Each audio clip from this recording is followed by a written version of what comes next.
Hey, you fellow islanders, let's face it, when that wind howls or, the summer sun is just beating down, keeping our homes comfy well, it's always on our minds. Absolutely.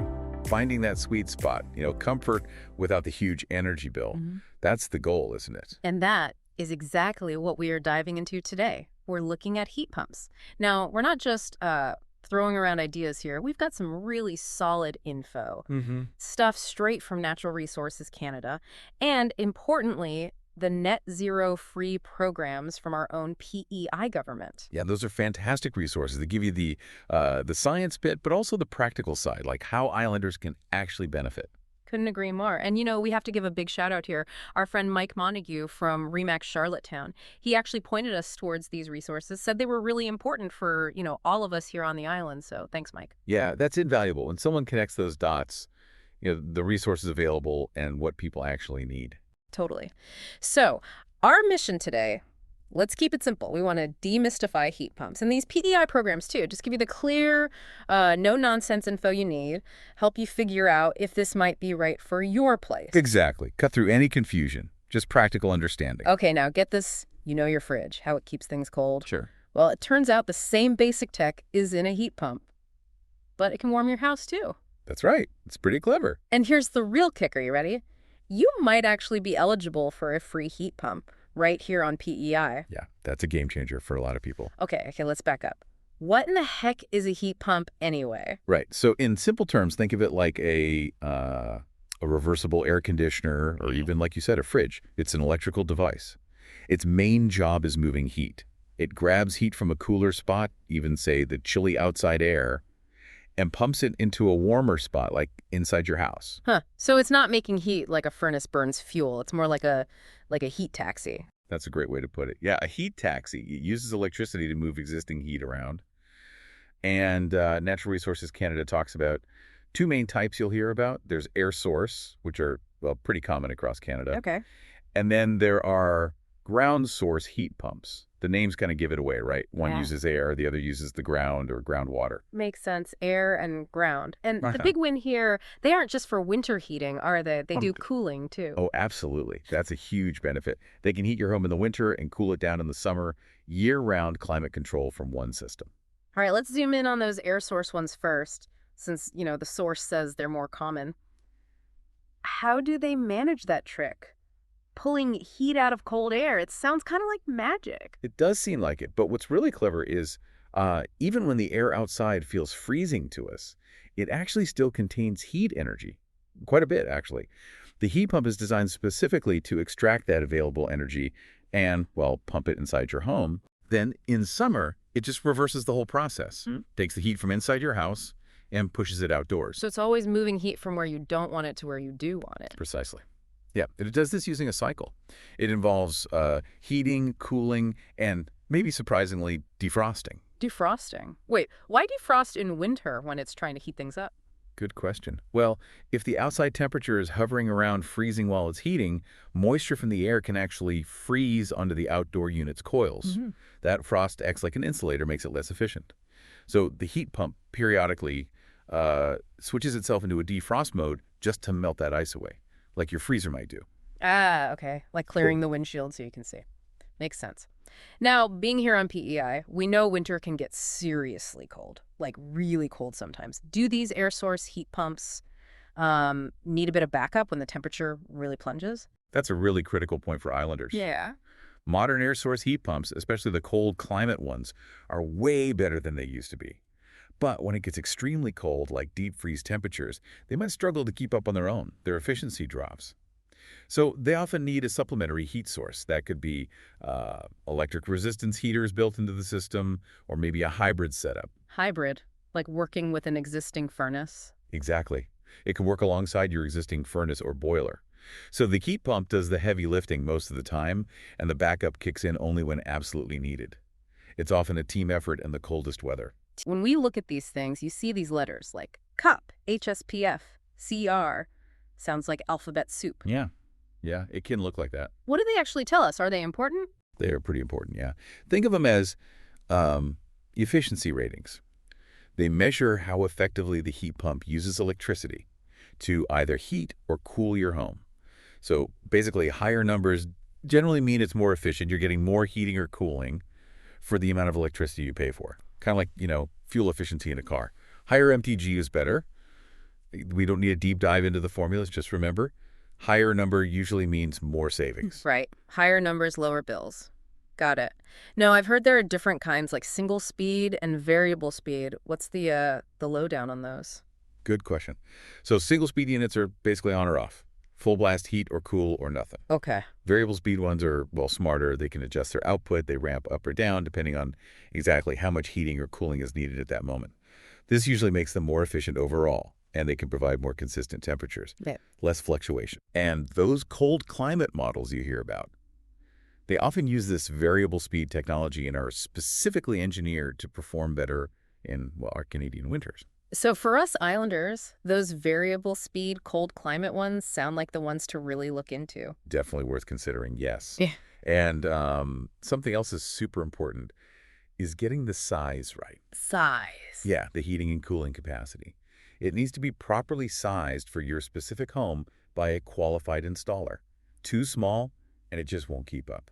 Too big, and it might cycle on and off too much, which isn't efficient and doesn't dehumidify well in the summer. Ah, so bigger isn't automatically better here. Needs to be just right. Exactly. Goldilocks zone. What about keeping them running well? Any regular maintenance we should know about? Yeah, the basic stuff is pretty straightforward. Yeah. Cleaning or changing the air filters regularly is probably the most important thing. Keeps the air flowing well, maintains efficiency. Okay. Filters. Easy enough. Also, just make sure the outdoor unit doesn't get blocked by, snowdrifts, leaves, shrubs growing too close. Keep it clear. Right. Let it breathe. And how long do these things typically last? A typical air source heat pump, you're probably looking at a lifespan of around, say, 15 to 20 years with proper maintenance. Okay, 15, 20 years. That's pretty decent. All right. That's a good handle on air source. Now, let's dig into those ground source ones. They sound a bit more involved, maybe more high-tech. They are a bit different, yeah. Mm-hmm. What's really neat about ground source or geothermal heat pumps is they use the earth itself or groundwater as the heat source in winter and the heat sink in summer. The key thing is the ground temperature, a few feet down, stays remarkably stable year-round, much more stable than the air temperature. Oh, interesting. So it doesn't matter if it's like -20 or +30 outside, the ground is kind of just mellow. Pretty much, it's like a giant thermal battery, so the heat pump taps into that consistent temperature. There are two main ways they do this: closed loop and open loop systems. Mm-hmm. Closed loop uses a network of durable plastic pipes buried underground. A fluid, usually water with environmentally friendly antifreeze, circulates through the pipes, absorbing heat from the earth in winter and releasing heat into the earth in summer. Right. Buried pipes. Open loop systems actually use groundwater directly. They draw water from a well, pass it through the heat pump to extract or inject heat, and then return the water to the ground, usually through a second well or sometimes surface discharge, depending on regulations. Huh. Using wall water. So with these ground source ones, no worries about that defrost cycle we talked about. That's right. Because the heat source temperature, the ground or groundwater, is always above freezing, they don't need to defrost. That's Right. one less thing, and it helps with efficiency. And speaking of efficiency, are they generally more efficient than air source?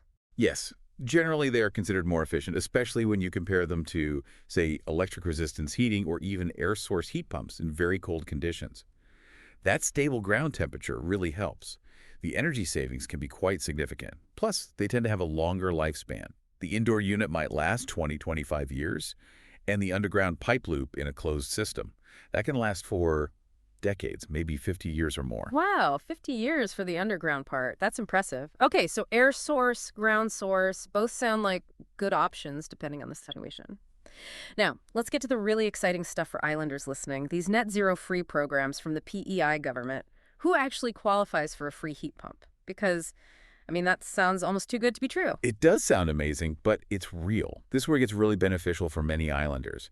If your annual household net income, that's the key word, net income is $100,000 or less, you could be eligible for a free standard mini split heat pump installation. Just free. Free. And not just the heat pump. You could also get a free electric water heater installed at the same time. Wow, okay, free is definitely a magic word. That's huge. What about folks who are currently heating with oil? I know there's something specific for them too. Yes, absolutely. That's the Oil to Heat Pump Affordability Program, or OHPA for short. OHPA. This one is specifically designed to help homeowners currently using oil heat make the switch to heat pumps. The income thresholds are a bit different here. Okay, how so? For OHPA, the eligibility goes up based on household size. So for households with 1 to 3 people, the net income limit is $100,000. For 4 people, it goes up to $122,000 net. And for 5 or more people in the household, the limit is $129,000 net income. So even if you're a bit over that $100 K mark, if you have a larger family and heat with oil, you might still qualify for OHPA. Exactly. It's definitely worth checking the specific limits based on your household size if you're using oil. And what if your income is, say, above those OHPA limits? Are there other options? Yes, it's worth remembering that even if you don't qualify for the free programs or OHPA based on income, there are often other provincial or federal rebate programs for energy efficiency upgrades, including heat pumps.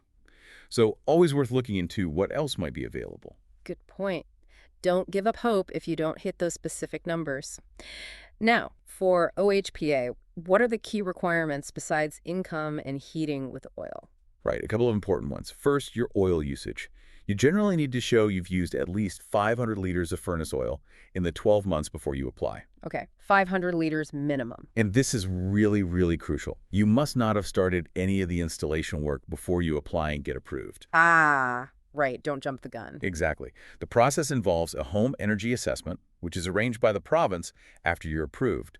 That assessment determines the eligible upgrades for your specific home. So wait for the green light. Hold off on calling the contractor until you've gone through the application process. Got it. What kind of things might the OHPA program cover then? It sounds like it could be a pretty comprehensive switch. It really can be. Mhm. Through OHPA, you might be eligible for, obviously, the heat pump system itself, potentially including supplementary electric heating if needed. Also, a new electric hot water heater, necessary electrical panel upgrades inside the home directly related to the new equipment. Panel upgrades too. That can be costly. They can, yeah. And it can even cover the safe removal and disposal of your old oil furnace and oil tank. Wow. Just one note, any electrical work needed outside the home, like from the meter to the house, that's typically the homeowner's responsibility. OHPA covers the interior panel work. Okay, but still, that's a huge package of potential help. So the big question, how do islanders actually apply for these programs? Where do they start? The primary way is online.